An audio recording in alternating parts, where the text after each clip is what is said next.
Hi hello नमस्ते दोस्तों, this is Raunak sir और मैं आप सबका स्वागत करता हूँ आपके प्यारे प्लेटफॉर्म आलसी इंजीनियर पे। हम लोग आज देखने वाले हैं दिसंबर 2024 का पेपर सॉल्यूशन, वो भी M3 का कंप्यूटर आईटी AIML ब्रांच का पुणे यूनिवर्सिटी का।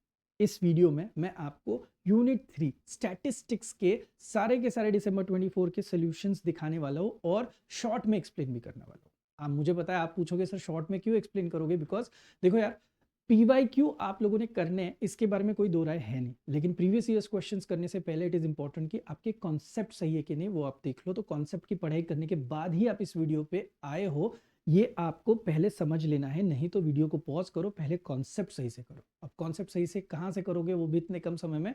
तो पता है आपको, आलसी इंजीनियर का ऐप है जहां पे आपको सारा का सारा कंटेंट एकदम क्यूरेटेड दिखता है और हर चीज एक्सप्लेन की है। तो आपको 100 में से 100 वाले बहुत सारे बच्चे ऐप से पढ़ के आए हुए आपको दिखाई देंगे अगर आप हमारा इंस्टाग्राम स्क्रॉल करोगे तो कॉन्सेप्ट अच्छे से कर लो, ताकि जो मैं अब बताऊंगा, आपको सॉल्यूशंस बताऊंगा, वो थोड़े क्विक में आपको समझ में आ जाएंगे और आपको इसका फायदा जरूर होगा। चलिए देखते हैं।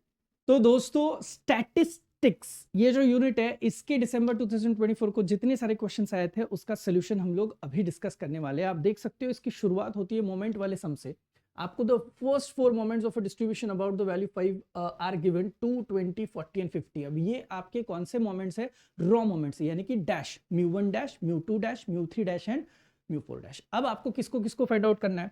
First 4 central moments about the mean आपको फाइंड करना है। सिंपल सी लैंग्वेज यहाँ पे हम लोगों ने यूज करी है, मैंने थोड़ा एक्स्ट्रा भी डेटा यहाँ पे सॉल्व करके दिया हुआ है, आप देख सकते हो। μ1 डैश, μ2 डैश, μ3 डैश, μ4 डैश हमें दिया है, और अबाउट कौन सी वैल्यू है? 5। ये यूजुअली हमें लगता नहीं है एज यू मीन। अब आप मुझे बताइए, यहाँ पे हम लोगों को 4 सेंट्रल मोमेंट निकालने, यानी कि μ1 की तो वैल्यू हमेशा 0 होती है, आपको पता है। स्टैंडर्ड फॉर्मूले आपके बहुत काम के होंगे। ये स्टैंडर्ड फॉर्मूला अगर आपको नहीं आ रहे तो मैं बताता हूँ। अगर आप ये यूट्यूब पे वीडियो देख रहे हो तो भाई साहब, मेरा वीडियो ऑलरेडी अपलोडेड है किस तरीके से मोमेंट्स के फॉर्मूले याद रखने। और अगर आप ये कोर्स में देख रहे हो तो भाई मैं तो आपको अभी बहुत रट्टे मारने वाला हूँ, क्योंकि मैंने बहुत डेप्थ में, बहुत डिटेल में सारे फॉर्मूला की प्रैक्टिस आपसे करा के लिए, राइट। तो μ2 का फॉर्मूला μ2 डैश माइनस μ1 डैश का square, correct. Mall, free gift, किस तरीके से डाउन होता है, किस तरीके से हम लोगों ने वहां पे एक ट्रायंगल यूज करके पास्कल का फॉर्मूला याद रखने के लिए बताया था, सब कुछ दिया हुआ है। तो आप देख सकते हो μ2 की वैल्यू आई, μ3 की वैल्यू आई, μ4 की वैल्यू आई। Once you get all those values, उसके बाद टेक्निकली तो यहीं पे सम खत्म होता है, बिकॉज उन्होंने सेंट्रल मोमेंट ही निकाला था, लेकिन एक्स्ट्रा इन्फॉर्मेशन के तौर पे मैंने यहाँ पे β1 और β2 को भी सॉल्व करके दिया हुआ है, जिसके आंसर्स आपको यहाँ पे क्लियरली दिखाई दे रहे हैं। बहुत सिंपल सा सम था मोमेंट्स का।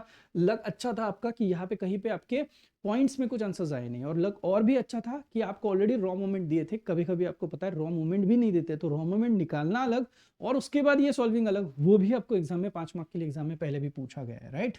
नेक्स्ट, रिग्रेशन लाइंस पूछा हुआ है, कहीं पे स्पेसिफिक दिया हुआ होगा तो देखो, regression line of x on y पूछा है, तो क्लियरली यहाँ पे ऑफ एक्स ऑन वाई अगर बोला है तो हम लोग सिर्फ ऑफ एक्स ऑन वाई कर सकते हैं। मैंने शायद से दोनों दिखाने की कोशिश करी है, मैं इसमें से एक जो है वो इरेज कर दूंगा। आप देखोगे तो यहाँ पे regression line of the following data देखोगे तो एक्स और वाई का डेटा हमें ऑलरेडी दिया हुआ है। अब एक्स और वाई में नंबर ऑफ सैंपल्स हमें पता है। एज यूजुअल एक बहुत सही सटीक तरीके से टेबल करना पड़ता है, ये आप कैलसी पे भी कर सकते हो बहुत सही तरीके से। तो एक्स है, वाई है, टेबल में जरूरी होता है x y, x square, y square, सारी वैल्यूज जो है वो इसकी निकाल के रखी, and then we went for finding correlation first. अब कोरिलेशन आएगा तभी जाके रिग्रेशन आएगा, तो कोरिलेशन फाइंड करने के लिए पहले हमें 6 फॉर्मूलाज यूज करने पड़ते हैं, ये भी इन डेप्थ मैंने सिखाया हुआ है। पहले तो mean of x, mean of y, covariance, and then sigma square x, sigma square y, और फिर आर का value, that is covariance of x comma y upon sigma x sigma y. ये सारी वैल्यू मैंने खुद चेक करी है।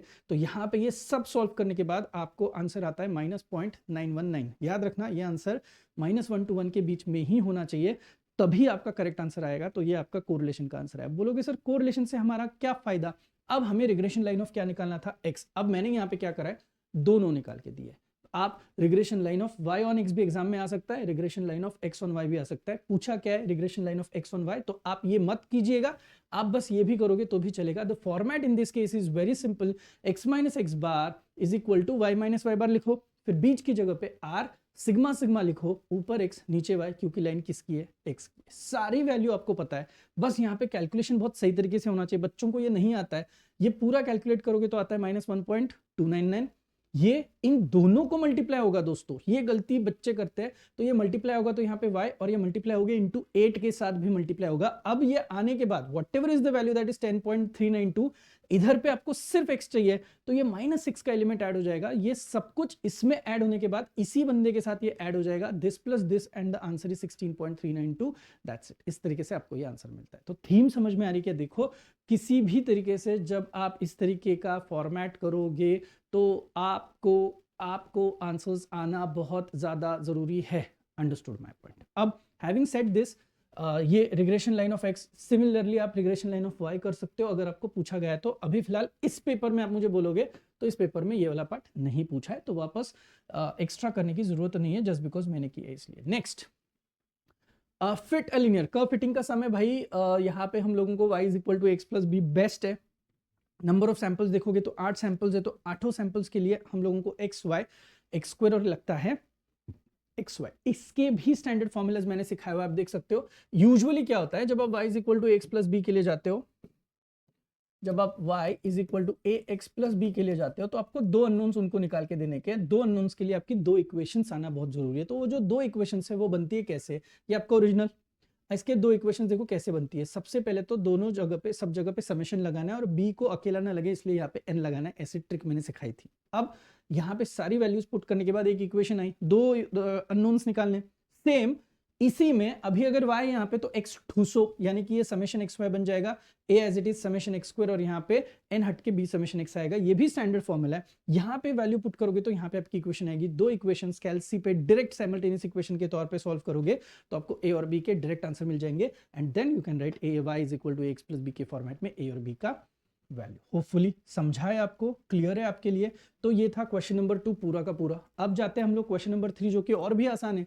Calculate coefficient of correlation, और पूरी टेबल की समेशन की वैल्यूज आपको रेडीमेड दी है, सब डेटा आपके पास है, आपको बस स्टैंडर्ड फॉर्मूलेज यूज करने हैं। X bar y bar covariance sigma square x sigma square y, इतना आसान सम है ये। और इसी के साथ साथ आपको आर निकालने के लिए covariance upon sigma x sigma y direct values मिलती है। Answer comes out to be -0.2886। Extremely easy sum, और सारा टेबल करने की जरूरत ही नहीं है, सारी वैल्यूज आपको यहाँ पे उन्होंने ऑलरेडी दी थी। थोड़ा सा डिफिकल्ट सम आया। Fit a curve y is equal to ax raised to b using following data, find out the values of a and b। अब यहाँ पे x और y देने के बाद हमें y is equal to ax raised to b, ये power equation आ चुकी है दोस्तों। यूजुअली क्या होता है, हमेशा लीनियर वाले सम्स आते हैं, ax प्लस b वाले सम आते हैं या फिर ज्यादा से ज्यादा पैराबोला वाले सम आते हैं। ये सम थोड़ा सा अजीब सा था। यहाँ पे दोनों तरफ आपको लॉग लेके उनको तोड़ना पड़ेगा। तो log y log a plus log x raise to b, ये b आगे आएगा तो b log x plus log a हो जाएगा। log x की जगह पे कैपिटल x सब्स्टिट्यूट करो, log y की जगह पे कैपिटल y सब्स्टिट्यूट करो। अब आपको करना क्या है, दिए गए x और y, उनके capital x capital y version जो आपने यहाँ पे एज्यूम किए, जब log आता है तो ये हमेशा log टू द बेस 10 होता है दोस्तों। तो log टू द बेस 10 के हिसाब से आपको इसको सॉल्व करना है। जब आप करोगे तो आपको ऑटोमेटिकली ये x की वैल्यू यहाँ पे डालने के बाद log ऑफ 2000 आप कैलसी पे करके देखो टू द बेस 10 के लिए, यू विल अंडरस्टैंड कि आपके आंसर्स आते हैं। इसी के x स्क्वायर वर्जन और xy वर्जन आपको रेडी रखना है। जो मेथड आप ax प्लस b के लिए करते थे एग्जैक्ट वही, बस अभी कैपिटल वर्जन में आपको इसको सॉल्व करना पड़ेगा। और जब आप इसको कैपिटल वर्जन में करोगे तो आपको again there will be 2 equations, और 2 इक्वेशंस के साथ 2 अननोन्स मिल जाएंगे और उनके आंसर्स आपको यहाँ पे आने के बाद आपको इनके एंटीलॉग वर्जन वर्कआउट करके आंसर्स लिखने हैं। तो मेरा answer technically a is equal to 4.185 के अराउंड आ चुका है। थोड़ा क्या हो गया पता है, यहाँ पे ना वैल्यू लेते हुए while taking this value right, यहाँ पे ना मैंने सिर्फ 2 पॉइंट्स लिए डेसिमल के बाद, बाकी सब जगह पे ज्यादा लिए, तो यहाँ पे उस वजह से थोड़ी वैल्यू 19-20 हुई है। तो आप देख सकते हो मेरा a और b का आंसर आप देख सकते हो क्या आ चुका है। और टेक्निकली ये जब हम लोगों ने डायरेक्ट कैलसी पे भी निकलता है बहुत सारी तरीके से, तो ये डिटेलिंग में जब सॉल्व किया तो हमारी a की वैल्यू आई 4.3389 और b की वैल्यू आई 0.1606 के हिसाब से। तो आई एम श्योर ज्यादा डिफरेंस है नहीं इन वैल्यूज में, तो ये आपका करेक्ट ही कंसिडर किया जाएगा। मेरी एक रिक्वेस्ट है, डेसिमल पॉइंट के बाद 4 डिजिट आप जरूर जाओ ताकि आपकी एक्यूरेसी मेंटेन रहे। अब आपका 19-20 भी आंसर आया तो कोई फर्क नहीं पड़ता है, रादर कॉन्सेप्ट पे भरोसा रखो। हो सकता है मेरी कैलकुलेशन में थोड़ा बहुत कम ज्यादा हुआ होगा, तो आई एम श्योर आप ये चीज अंडरस्टैंड करते हो जो मैं आपको यहाँ पे क्लियरली बता रहा हूँ, right. Next question, 2 regression equations हमें ऑलरेडी दिए हुए x और y के, तो पहली x की है और दूसरी y की है, तो ये x की इक्वेशन हो गई, करेक्ट है, और दूसरी जो है वो y की इक्वेशन होगी। तो रेडीमेड अगर हमें 2 इक्वेशन दी है तो इस तरीके का हम लोगों ने बहुत बार करा हुआ है। दोनों इक्वेशन सामने सामने रखो, साइमल्टेनियस इक्वेशन के तौर पे कैलसी पे सॉल्व करो, जो भी x की वैल्यू होगी उसे कहोगे x बार, जो भी y की वैल्यू होगी उसे कहोगे y बार। तो x बार और y बार जो कि मीन आपको फाइंड करना था, ये पहले 2.5 मार्क का काम तो आपका वैसे ही सिर्फ और सिर्फ कैलसी पे खत्म होता है। अब दूसरा जो सवाल है कि हमें कोएफिशिएंट ऑफ कोरिलेशन निकालना है, इसके लिए आपको byx और bxy निकालना पड़ता है। सिंपल सी चीज है, आपकी इक्वेशन को देखोगे तो x is equal to my, तो ये -0.87 जो है यहीं से देख सकते हो, ये जो बंदा है this becomes beta of xy, और ये जो बंदा आपको दिखाई दे रहा है दैट इज बीटा ऑफ, क्या दिखता है आपको, yx दिखा है, दोनों नेगेटिव है। तो आप देख सकते हो beta of yx into beta of xy को मल्टीप्लाई करके √2, दोनों नेगेटिव होने की वजह से जो r का आंसर आया वो एंड में अपन क्या करेंगे, नेगेटिव रखेंगे। इसे कहते हैं आपका को रिलेशन का कोएफिशिएंट r, और ये उसका स्टैंडर्ड फॉर्मेट। इतना आसान था, जब आप इसके सॉल्विंग के लिए जाओगे तो आपको समझ में आ जाएगा होपफुली। स्टैटिस्टिक्स के जितने सारे सवाल थे दिसंबर 24 के, वो आपके दिमाग में आ चुके हैं, समझ में आपको आ चुके हैं। तो दोस्तों ये था दिसंबर 2024 के पेपर का एनालिसिस। आई एम श्योर आपको सारी चीजें समझ में आ रही है। वापस बता रहा हूं, PYQs तो आप करके जाओ ही जाओ, लेकिन concept is always going to be the king. तो आपको कॉन्सेप्ट सही से करने पड़ेंगे और अच्छे से पढ़ाई करना। आप सभी को आपके एग्जाम्स के लिए ऑल द वेरी बेस्ट। मिलते हैं नेक्स्ट वीडियो के लिए, तब तक के लिए थैंक यू सो मच।